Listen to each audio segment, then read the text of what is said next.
आज हम chapter 3 exercise 3.6 question number 2 का थर्ड पॉइंट सॉल्व करेंगे।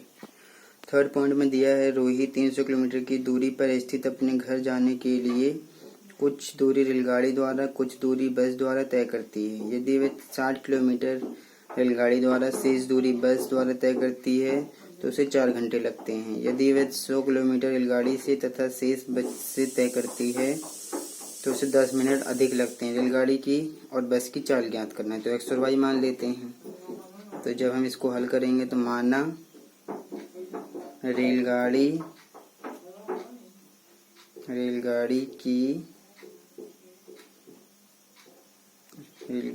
की ऊपर लिख दे रहा हूँ, मैंने छोड़ दिया था। रेलगाड़ी की चाल बराबर हो जाएगा x किलोमीटर पर आवर और बस की चाल बराबर आ जाएगा y किलोमीटर पर आवर। अब यहाँ पर हमें एक फॉर्मूला प्रयोग करना है, मैं फॉर्मूला लिख देता हूँ। फॉर्मूला है समय बराबर दूरी बटे में चाल। इस फॉर्मूले का प्रयोग करके हमें करना है। तो यहाँ पर जब आप समीकरण बनाएंगे तो समीकरण इस प्रकार से बनेगा। प्रश्नानुसार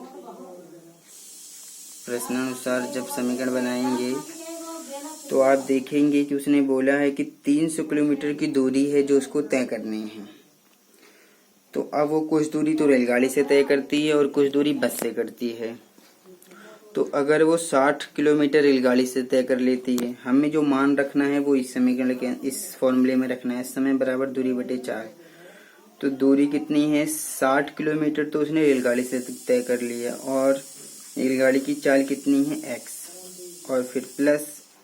अब बचा कितना, अगर कुल दूरी 300 किलोमीटर है 60 किलोमीटर निकाल देंगे तो बचेगा 240 जो कि उसने बस से तय करा है। तो बस की चाल कितनी है y और इस पूरी दूरी को तय करने में उसको कितना समय लगा है 4 घंटे लगे हैं। क्वेश्चन में उसने बोला है 4 घंटे उसको लगते हैं। तो ये हमारा पहला समीकरण बन गया। इसको हम कैसे हल करेंगे, इसको हल करने का यही तरीका है कि इसको हम ऐसे लिखे 60 गुणा 1 बटे में x प्लस 240 गुणा 1 बटे में y बराबर 4। तो ये बन गया। और जब हम इसको दूसरा समीकरण बनाएंगे तो दूसरे समीकरण के लिए आप देख सकते हैं उसने बोला है कि वह 100 किलोमीटर रेलगाड़ी से दूसरी स्थिति में। तो जब वो 100 किलोमीटर की दूरी रेलगाड़ी से तय तो रेलगाड़ी की चाल है x प्लस बचा कितना, अब 200 किलोमीटर बचेगा क्योंकि टोटल कुल दूरी 300 किलोमीटर है जो कि उसने बस से तय किया है। तो अब उसने बोला 10 मिनट अधिक लगते हैं, यानी कि 4 घंटे प्लस 10 मिनट और लग गए। तो इस मिनट को हम घंटे में बदलेंगे तो इसको 60 से भाग कर देंगे। तो इस प्रकार से हमारा ये बन जाएगा। अब यहाँ पर हम 0 से 0 काट देंगे। तो यहाँ पर इसको जब लिखेंगे तो 100 गुणा 1 बटे x, इसको लिखेंगे 200 गुणा 1 बटे y बराबर आ जाएगा 4 प्लस 1 बटे में 6। इसके नीचे मन लगा के एलसीएम ले लेंगे तो ये आ जाएगा हमारा 6 को जब हम इस 6 को 1 से भाग करेंगे तो 6 आएगा। 6 की गुणा 4 में कर देते हैं तो ये आ जाएगा 24। 6 को 6 से भाग करेंगे 1, 1 की गुणा कम करेंगे 1, तो ये आ जाएगा हमारा 25 बटे में 6। और यहाँ पर क्या आ जाएगा 100 गुणा में 1 बटे x प्लस 200 गुणा में 1 बटे y। इसको मैं दोबारा भी लिख देता हूँ 100 गुणा 1 बटे x प्लस 200 गुणा 1 बटे में y। तो जब हम प्रतिस्थापन करेंगे तो ये सॉल्व होगा। तो इसमें प्रतिस्थापन क्या करेंगे 1 बटे x को इसी तरह से करेंगे जैसे पहले था। तो माना 1 बटे x को तो p मान रहे हैं और 1 बटे में y को q मान रहे हैं। तो जब हम ऐसा मानेंगे तो अब ये जो पहला समीकरण है हमारा वो बदल जाएगा। किससे बदल जाएगा, इसको देखिए आप 60 गुणा p, ये बन जाएगा हमारा 60 गुणा में p प्लस 240 गुणा में q बराबर 4 घंटे लगते हैं। तो 60p प्लस 240q बराबर 4। अगर हम पूरे समीकरण को 4 से भाग कर दें तो ये क्या बन जाएगा, ये बन जाएगा, इसको करेंगे 4 एकम 4 4, तो 4 पंचे 20 p प्लस इसको करेंगे 4 छक 24 बराबर, इधर एक 4, हमने 4 से जो है पूरे ही समीकरण को भाग कर दिया है, इस पूरे समीकरण को 4 से भाग कर दिया है। तो ये हमारा पहला समीकरण आ गया। दूसरा क्या है, दूसरा बनेगा 100p, जब हम दूसरा समीकरण बनाएंगे तो ये बनेगा 100 गुणा में p प्लस 200 गुणा में q बराबर बन जाएगा 25/6। यही है, इसी के बराबर है, 25/6 के बराबर। तो अब यहाँ पर जब हम इसको हल करेंगे तो हमें क्या मिल जाएगा, ये बन जाएगा 100p प्लस 200q बराबर 25/6। तो अब हम यहाँ पर क्रॉस मल्टीप्लाई करते हैं तो ये आ जाएगा 6 गुणा में आ जाएगा 100p प्लस 200q बराबर 25, ये आ गया।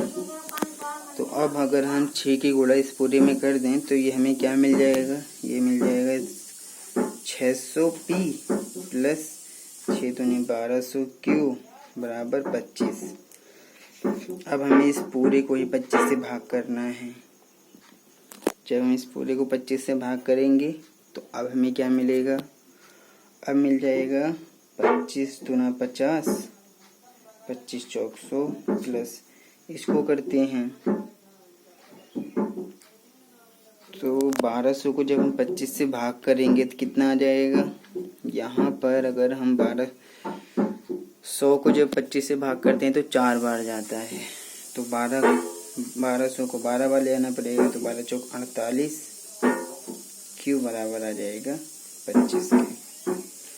तो इस तरह से हमारा ये यहाँ पर 25 को हमें 25 से भाग करना है तो 1 आ जाएगा। तो ये समीकरण 2 है। तो अब हमारे पास समीकरण 1 भी है और समीकरण 2 है। हम समीकरण 1 और 2 को हल करते हैं और p और q का मान ज्ञात करते हैं। तो यहाँ पर जब हम इसको हल करेंगे, विलोपन विधि से करते हैं, तो पहले तो हमें गुणांक बराबर करना पड़ेगा, तो गुणांक बराबर कर लेते हैं। तो हमारे पास जो पहला समीकरण है वो है 15p प्लस 60q बराबर 1, ये पहला समीकरण है।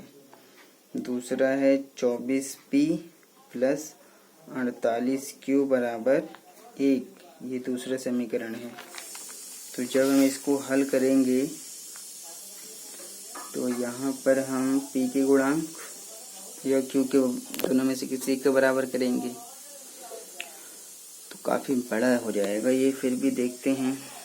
समीकरण 1 को 24 से तथा समीकरण 2 को 15 से गुणा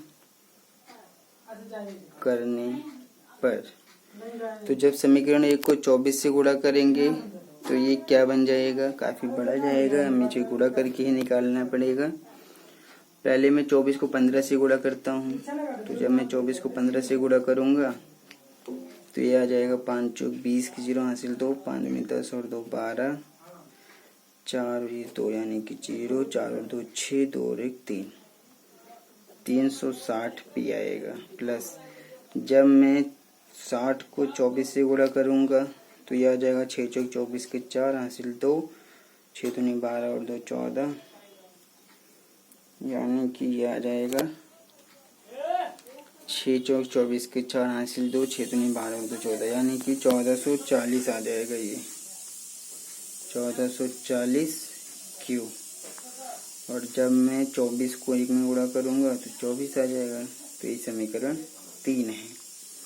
अब जब मैं इसमें करूँगा तो ये 360p आएगा। प्लस अब 48 की गुणा मुझे करना है मैं समीकरण 2 को अब जो है 15 से गुणा कर रहा हूँ, तो जो 24 की 15 में करूँगा तो यही मिलेगा। अब 48 की गुणा भी 15 में करना है, तो अब कितना मिलेगा, 5 8 40, 5 चौक 20, 20 और 4 24, 1 की 8 में करेंगे 8, 1 की 4 में करेंगे 4, तो 0, 8 4 12, 4 2 6 7, यानी कि 720 क्यू आ जाएगा। एक बार मैं चेक कर लेता हूँ। 5 8 40, 5 चौक 20, 4 24, 8 और 4 0, 8 4 12, 4 2 6 720 आ जाएगा, और ये क्यू भी है। यहाँ पर आ जाएगा 15 और ये समीकरण 4। अब यहाँ पर जब इसको घटा देंगे तो निशान बदल जाएगा, तो यहाँ पर लिखेंगे घटाने पर, तो कट गया। इसको घटाते हैं 0, 4 में से 2 घटा देंगे तो 2 आएगा, और फिर 14 में से 7 घटा देंगे 720, और यहाँ पर प्लस का ही ज़्यादा है तो 24 में से 15 घटा देते हैं तो ये आ जाएगा 9, तो क्यू का मान आ गया 9/720, तो 9 8 72, यानी कि क्यू आ गया हमारा 80, 1/80। अब इस क्यू का मान हम किसी भी समीकरण 1 और 2 में रख के पी का मान निकाल लेते हैं। तो अब देखते हैं, तो क्यू बराबर यहाँ लिख देते हैं, क्यू बराबर 1/80 किस में रखना है, समीकरण 1 में रखने पर। तो समीकरण 1 क्या है, 1 है 15p + 60q बराबर 1, 15p + 60q बराबर 1, यही है। तो क्यू हमें 1/80 लेना है, तो 15p + 60 गुणा में 1/80 बराबर 1, तो यह आ गया हमारा। अब यहाँ पर हम इसको जब सॉल्व करेंगे तो हमें p का मान मिलेगा, कितना मिलेगा, 0 से 0 कट जाएगा, 2 3 6 2 चौक 8, तो 15p + 3/4 बराबर 1 आ गया।